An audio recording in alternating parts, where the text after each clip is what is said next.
যখন নেতাজিকে নিয়ে অসম্মান করা হচ্ছে, নেতাজিকে কেন্দ্র করে একাধিক কটূক্তি করা হচ্ছে, তখনও পর্যন্ত এই যুব সমাজ এবং বাকি যারা রয়েছেন তারা অনেকেই চুপ রয়েছেন। নেতাজি সুভাষ চন্দ্র বোস এক সেকুলার নেতা थे, एक डेमोक्रेटिक नेता थे। ফরওয়ার্ড ব্লকের গুন্ডা যাদের বলা হয়েছিল 1940 সালে, শ্রমিক ভট্টাচার্য বিজেপির রাজ্য সভাপতি যে মন্তব্য করেছিলেন, ফরওয়ার্ড ব্লকের গুন্ডারা শ্যামাপ্রসাদের মাথায় পাথর মেরে তাকে রক্তাক্ত করে দিয়েছিলেন। ये एक कंसर्टेड एफर्ट है, ये प्लान्ड वे में ये लोग कर रहे हैं। ये आजाद फोर्स নেতাদের বাপের টাকা সঙ্গে অর্গানাইজ করে ফৌজ বানায়, সব ভারত ব্রিটিশের সৈন্যটা। সব জায়গায় কি বিজেপির লোক বিজেপিকে জিতিয়েছে? তা তো নয়। তৃণমূলকে হারানোর জন্য সামনে যাকে পেয়েছে তাকে জিতিয়েছে।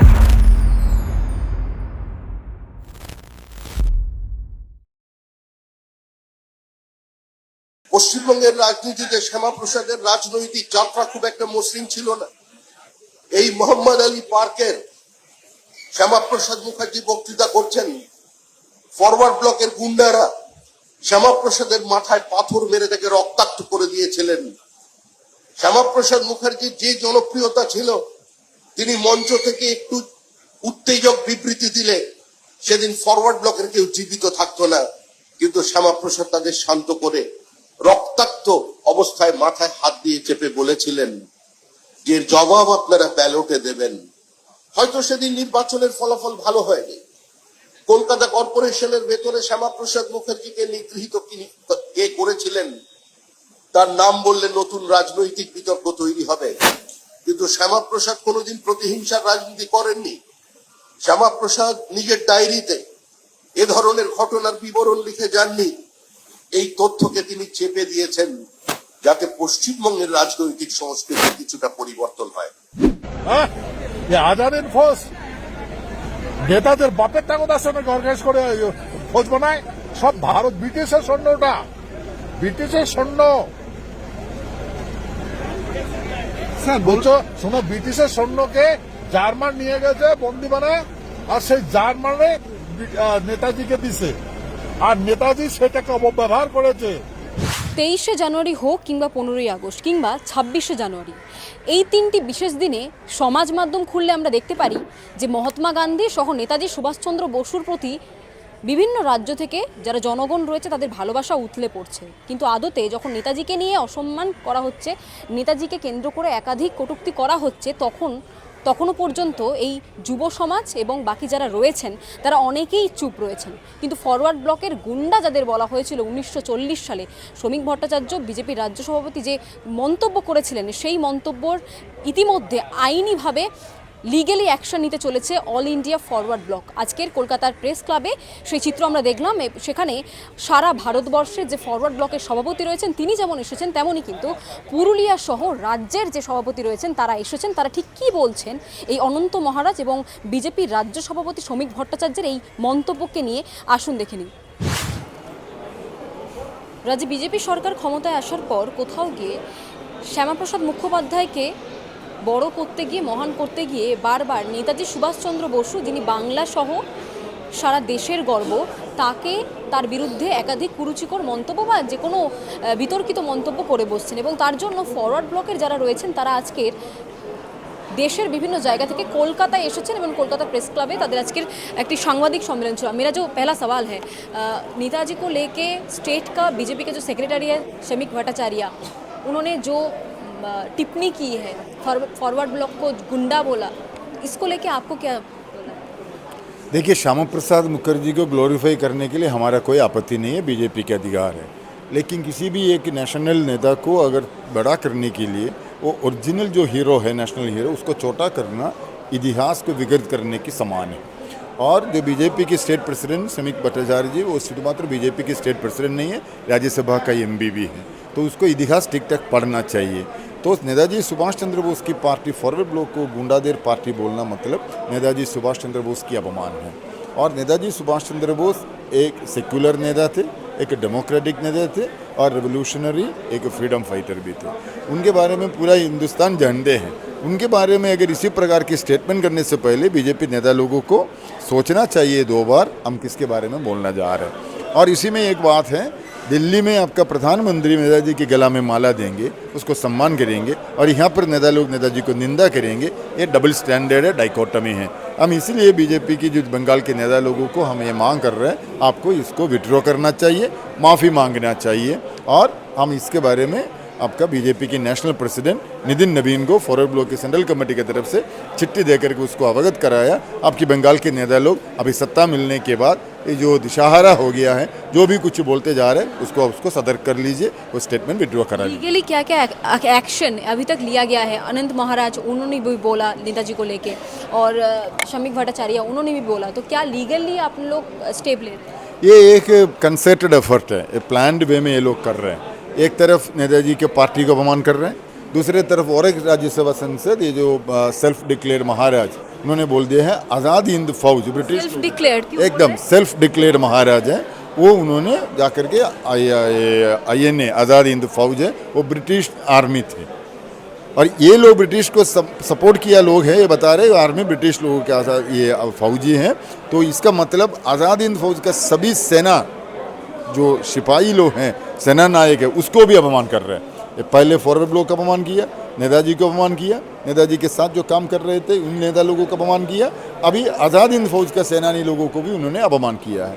तो इसके खिलाफ हम पॉलिटिकली और लीगली उसको हम फाइट कर रहे हैं। मेरा एक सवाल है यहाँ पे, पॉलिटिकली हम लोग फाइट कर रहे हैं, हम लोग उसको प्रोटेस्ट कर रहे हैं रास्ता पर, हम लोग रैली कर रहे हैं, मिছিল कर रहे हैं, और नेताजी के अनुयायी लोग जो सोशल मीडिया के माध्यम से अपना जो प्रतिषेध जो दर्ज कर रहे हैं, हम सभी को इकट्ठा करने का कोशिश कर रहे हैं। लीगली हम हर पुलिस स्टेशन में बंगाल में हम उसको FIR दर्ज करा रहे हैं, और हम वकील नोटिस भी, जो लीगल नोटिस भी नेता लोगों के खिलाफ दे दिया है। अभी हम इस बात को वो प्रधानमंत्री के पास भी ले जाएंगे। मेरा एक सवाल है, 15 अगस्त हो या फिर नेताजी का जो जन्म तारीख हो, या फिर 26 जनवरी, हाँ 23 जनवरी, 26 जनवरी और 15 अगस्त को, इस टाइम में फेसबुक में हम लोग देखते हैं कि सभी लोग नेताजी प्रेमी हो जाते हैं, मगर जो टिप्पणी किया गया है बीजेपी के स्टेट प्रेसिडेंट की तरफ से, इस समय युवा लोग जो है, इंडिया का हो और बंगाल का हो, वो लोग चुप क्यों है? चुप नहीं है। आप देखिए अभी जो दिल्ली में जंतर मंदिर में जो विद्यार्थियों के आंदोलन हुआ था,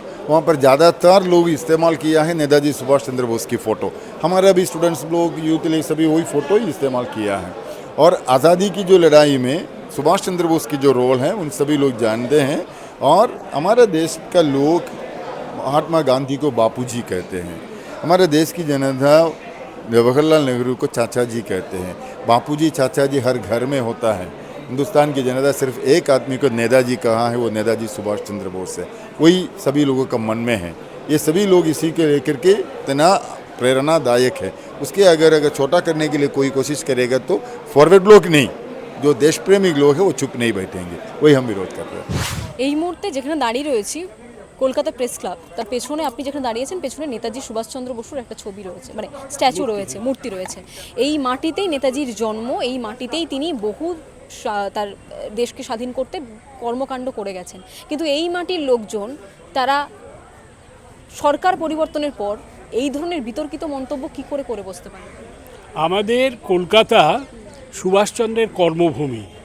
তিনি জন্মেছিলেন কটক শহরে, সেখানে প্রাথমিক শিক্ষা হয়েছিল, তারপরেই তিনি কলকাতাতেই শিক্ষালাভ করেন এবং এখানে তার কর্মভূমি।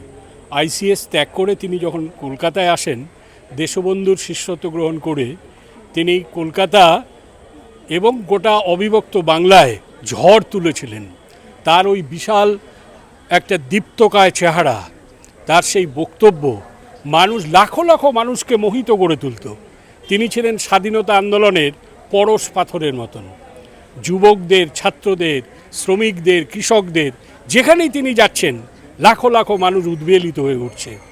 সেই সুভাষচন্দ্রের যে ভাবনার স্তর, তার থেকে অনেক নিচের স্তরের যাদের বসবাস, তারা সুভাষচন্দ্রকে অনুধাবন করতে পারে না, সেই জন্য কটূক্তি করেন, সমালোচনা করেন। যারা করছেন সমালোচনা তারাও রাজনৈতিক ব্যক্তিত্ব রয়েছেন। সেই কারণে নেতাজিও দেশের জনক ছিলেন, তবে তৎকালীন রাজনৈতিক যারা ছিলেন, দেশকে স্বাধীন করার জন্য লড়েছেন, তাদের সাথে বর্তমান রাজনৈতিক নেতাদের এত কি করে পার্থক্য থাকে? এই পার্থক্যটা হয়েছে পরবর্তীকালে আমাদের বাজার অর্থনীতি, ক্ষমতাকেন্দ্রিক রাজনীতি এবং দেশের প্রতি শ্রদ্ধা না রেখে নিজের ব্যক্তিগত স্বার্থ চরিতার্থ করবার যে প্রবণতা, তার থেকেই এই অবক্ষয়গুলো এসেছে।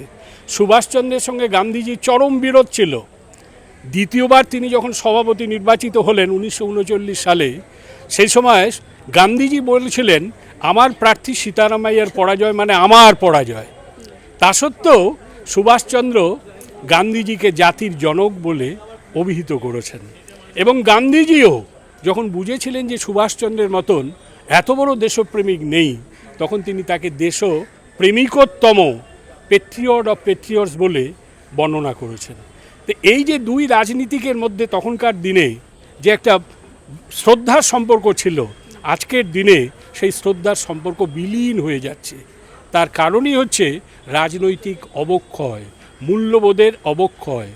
আমরা যে প্রজন্মের মানুষ আর তার পরবর্তী প্রজন্ম কি শিখবে এই রাজনীতিকদের কাছ থেকে? কেন্দ্রের মতো একটা দল, দল সেই দলের রাজ্যের একজন যে পদে রয়েছে, সভাপতি যে রয়েছে, তার মুখ থেকে এই ধরনের ভাষা বা এই ধরনের কথা, এটা কি মেনে নেওয়া যায়? মেনে নেওয়া যায় না বলেই তো আমরা এই আবেদন করেছি যে আপনি এই মন্তব্য প্রত্যাহার করুন। আবেদন কেন করতে হবে? আমার প্রশ্ন হলো, যেখানে প্রধানমন্ত্রী প্রথম ইন্ডিয়া গেটের পেছনে নেতাজির মূর্তি স্থাপন করেছেন, সেই দেশে এখন তো ফোনের যুগ রয়েছে, নিশ্চয়ই কোনো না কোনোভাবে কেন্দ্রের নেতৃত্বদের কাছে গেছে, সেক্ষেত্রে কেন নোটিশ পাঠাতে হবে? শুধু তাই নয়, প্রধানমন্ত্রী যেমন তাকে ভারতের প্রথম প্রধানমন্ত্রী বলেছেন, ইন্ডিয়া গেটে মূর্তি বসিয়েছেন, লালকেল্লায় গ্যালারি বসিয়েছেন, এবং প্রধানমন্ত্রী ছাড়াও রাজনাথ সিং, দোভাল যিনি আমাদের প্রতিরক্ষার বিশাল মাপের মানুষ, তিনিও বলেছেন সুভাষচন্দ্রের যদি থাকতেন তাহলে দেশ বিভাজনই হতো না, কাশ্মীর পাকিস্তান ভাবতেই হতো না।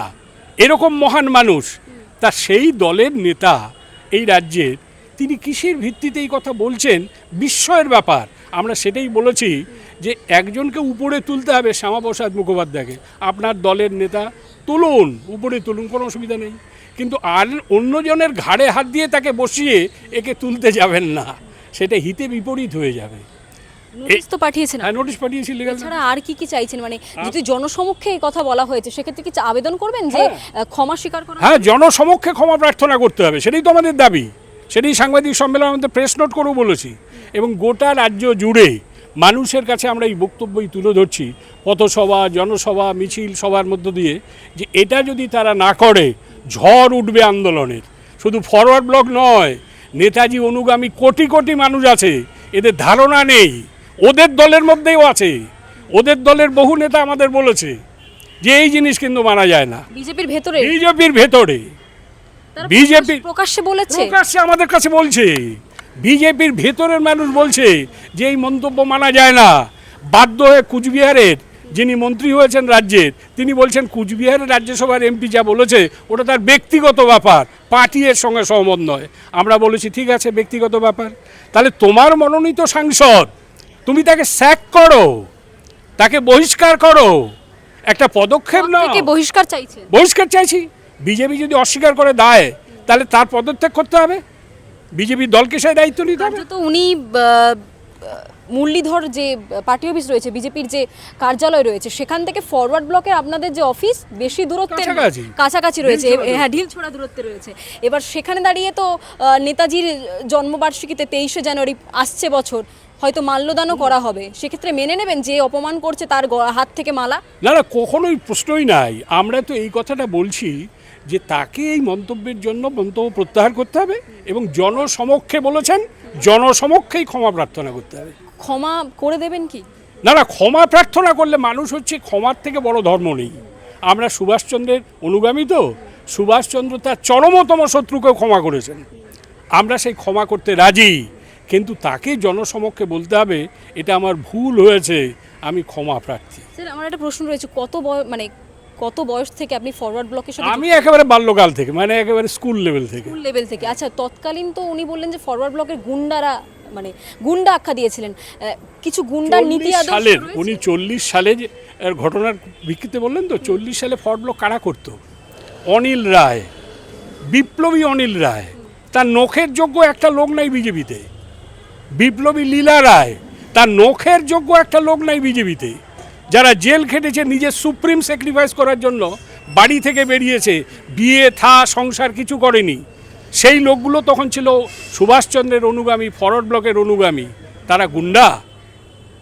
যারা জীবনে একবার স্বাধীনতা সংগ্রামে অংশগ্রহণ করলো না যে জনসংঘ, এদের প্রপিতামহ, তার পরবর্তীতে কালে এসছে বিজেপি 84 সালে। এদের কথা ছেড়ে দিন, এদের প্রপিতামহরা কোনো দিন স্বাধীনতা সংগ্রাম করেনি। তারা বলছে সুভাষচন্দ্রের দলের লোকেরা গুন্ডা ছিল, আজাদ হিন্দ বাহিনীর লোকেরা ভুল পথে পরিচালিত হয়েছিল। আজাদ হিন্দ লোকের যারা সৈন্যবাহিনীর পরিবারের লোক ছিঁড়ে খাবে, ছিঁড়ে খেয়ে নেবে, এমন রাগ তাদের হয়েছে। এরা খবর রাখছে না, তাদের দলের লোকেরাই বলছে এই জিনিস মানা যায় না, আপনারা আন্দোলন চালিয়ে যান। আমার আরেকটা প্রশ্ন রয়েছে, কংগ্রেস একাধিকবার আমরা দেখেছি তারাও নেতাজি নিয়ে বেশ কিছু মন্তব্য করেছেন। বিজেপি দেখতে পাচ্ছি কেন্দ্রের আলাদা সংলাপ, রাজ্যের আলাদা সংলাপ। তো এই যে কটূক্তি করছে, বিজেপি আর কংগ্রেসের মধ্যে পার্থক্যটা কি দেখতে পাচ্ছে নাকি একই দলেই হয়ে গেছে? না না, কংগ্রেসের একটা লিগাসি আছে। কংগ্রেসের জওহরলাল নেহরুর লিগাসি কংগ্রেস এখনও বহন করছে। কংগ্রেসের জওহরলালের পর ইন্দিরা, রাজীব, তারপরে এখন রাহুল বা সোনিয়া। এরা জওহরলাল নেহেরু সুভাষচন্দ্রের প্রথমে পক্ষে ছিলেন। উনি প্রকৃতপক্ষে একজন সমাজতান্ত্রিক লোক ছিলেন। সেই জওহরলাল নেহেরু দেখলেন যে দেশের প্রধানমন্ত্রী হতে গেলে সুভাষচন্দ্রের লাইনে থাকলে হবে না। তিনি গান্ধীজির কথায় উল্টো দিকে হাঁটলেন, প্রধানমন্ত্রী হলেন। এখন ওই যে ঘটনাটা, এই প্রবাহটা আজও কংগ্রেসে বিদ্যমান। তাই সুভাষচন্দ্রকে পাঠ্যক্রমে না ঢোকানো, তাদের নিজেদের বাড়িতে ইন্দিরা গান্ধী, জওহরলাল, মিউজিয়াম, বিরাট বিরাট তার ভবন, সেখানে সুভাষচন্দ্র দেশের নেতা, সর্বাধিনায়ক আজাদ হিন্দের, তার নামে একটা ভবন তৈরি করতে পারে নাই কংগ্রেস, করবে না, কারণ ওটা তাদের একটা জাতক্রোধের মতন। এবার উল্টো দিকে বিজেপি, অটল বিহারী বাজপেয়ীর আমলে আমরা তৃতীয় কমিশন আন্দোলন করে বসিয়েছিলাম, হাইকোর্টের রায় বেরিয়েছিল। সেই সময় অটল বিহারী বাজপেয়ী মুখার্জি কমিশন অনুমোদন করলেন, কিন্তু কাগজপত্র দিচ্ছেন না। তখনই আমরা বুঝে গেলাম যে কাগজপত্র দিতে দ্বিধা আছে। এবং তারপরে আসলেন মোদি এসে সুভাষচন্দ্র সম্পর্কে একেবারে নেতাজির আইনের টুপি পরে লালকেল্লায় দাঁড়িয়েছিলেন। আমরা ধন্য করলাম, যাক এতদিন একটা প্রধানমন্ত্রী সুভাষচন্দ্রের কথা বলছে। কিন্তু দেখা গেল যে তারাও সেই প্রকৃত ফাইল উন্মোচন করছে না। তারাও আমাদের যেটা দাবি, সুভাষচন্দ্রের নামে, নেতাজির নামে দিল্লিতে একটি বিরাট ভবন সদন গড়ে তোলা হোক, কোনো রকম কিছু করছে না। সুভাষচন্দ্রকে তারা বললেন পরাক্রম দিবস, পরাক্রমী। সুভাষচন্দ্র পরাক্রমী, কিন্তু সুভাষচন্দ্র আরও কিছু। এটা অন্ধের হাতি দর্শনের মতন। তার হাতির বিরাট বিরাট কান আছে দেখে কেউ যদি বলে হাতি কুলোর মতন, তাহলে তো সেটা সঠিক হলো না। সম্পূর্ণটাকে নিয়ে নেতাজি, তার এই যে 20 বছরের ভারতবর্ষে থাকাকালীন 11 বার গ্রেপ্তার হয়ে 12 বছর জেলে। ভাবতে পারেন পৃথিবীর আরেকটা নেতা আছে যে 20 বছরের মধ্যে 12 বছর জেলখানায়? বিজেপির তো ছেড়ে দিন, যে কোনো দলের একটা নেতা আছে এই রকম একজন মহান দেশপ্রেমিক নেতা, যিনি বিদেশে চলে গেলেন ব্রিটিশের মতন সাম্রাজ্যবাদী শক্তির চোখে ধুলো দিয়ে। ব্রিটিশ মানে তখনকার দিনে একেবারে সূর্যের অস্ত যায় না ব্রিটিশ সিংহ, তাদের চোখে ধুলো দিয়ে তিনি কাবুলের পথ দিয়ে জার্মানি হয়ে জাপানে গেলেন, আজাদ হিন্দের দায়িত্ব নিলেন। এই মহান নেতার আরেকটা দৃষ্টান্ত পৃথিবীতে আছে। তা সেই মহান নেতার নামে স্বাধীন দেশের স্বাধীন সরকার একটা মেমোরিয়াল গড়ে তুলতে পারে না, একটা সদন গড়ে তুলতে পারে না।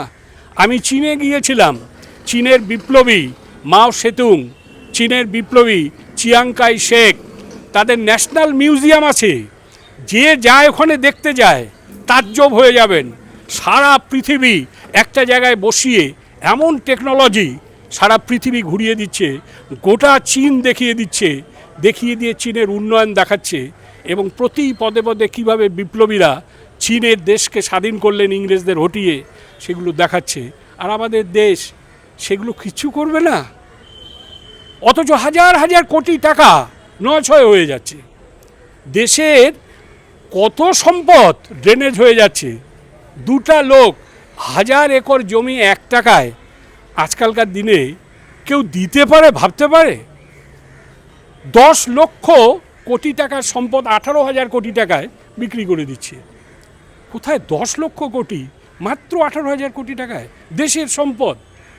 অথচ দেশের মহান যোদ্ধা, স্বাধীনতার পূজারী, সুভাষচন্দ্রের নামে একটা মেমোরিয়াল, একটা সদন, একটা প্রদর্শনী, অডিটোরিয়াম করছে না, অত্যন্ত দুর্ভাগ্য। আমার শেষ প্রশ্ন, বর্তমান যে মুখ্যমন্ত্রী রয়েছে বাংলায়, তিনি বারবার তো নেতাজির মূর্তিতে মাল্যদানের জন্য ছুটে গিয়েছেন, 23শে জানুয়ারি হোক, বিভিন্ন প্রসঙ্গে নেতাজিকে সম্মান দিয়েছেন, তাকে কি জানানো হয়েছিল? হ্যাঁ, আমি চিঠি দিয়েছি তাকেও বাংলা কমিটির সভাপতি হিসাবে, যে এই রাজ্যের আপনি মুখ্যমন্ত্রী হয়েছেন, নবনির্বাচিত মুখ্যমন্ত্রী, আপনি ভালো কাজ করছেন, যেটা করুন। যেমন আপনি স্মার্ট মিটারে বলে দিলেন ডোমেস্টিক ক্ষেত্রে বাধ্যতামূলক নয়, স্মার্ট মিটার লাগাইতে হবে না। আবার 1 মাসে বিল 3 মাস হয়ে গেলেই তার রেঞ্জটা বেড়ে যায়, ভালো কাজ করেছেন। কিন্তু এই যে ঘটনাগুলো আপনার দলের থেকে করছে, আপনি ব্যবস্থা নিন, প্রশাসনিক আইনি ব্যবস্থা। প্রতিক্রিয়া পেয়েছেন কোনো? না, এখনও প্রতিক্রিয়া পাইনি। আমরা দাবি জানিয়ে আসব, কিন্তু মানুষ তো শেষ কথা বলে। এই রাজ্যে বিজেপিকে ক্ষমতায় এনেছে কে? মানুষ। পশ্চিম বাংলায় যত গ্রামীণ এলাকা থেকে শহর এলাকা সব জায়গায় কি বিজেপির লোক বিজেপিকে জিতিয়েছে? তা তো নয়। তৃণমূলকে হারানোর জন্য সামনে যাকে পেয়েছে তাকে জিতিয়েছে। ফরওয়ার্ড ব্লকও তাই করেছে। ফরওয়ার্ড ব্লকের বহু কর্মী সমর্থক আমাদের নিজে এসে বলেছে যে আমরা তো এবার জিতবো না, তা আমাদের পিড়াপিড়ি করবেন না, আমরা ওইদিকে ভোটটা দিয়ে আগে তৃণমূলকে হারাই। এরকম বহু লোক বলেছে। শুধু আমাদের না, পশ্চিমবঙ্গের সমস্ত বিরোধী দল, মানে এন্টি তৃণমূল, সেই ভোটটা বিজেপি পেয়েছে। এরা ভাবছে আমরা বিরাট ক্ষমতাশালী, আর তা তো নয়। এই রাজ্যের মানুষ যেন তোমাকে ক্ষমতায় বসিয়েছে, আবার মানুষ খেপে গেলে ক্ষমতা থেকে নামাতেও পারবে।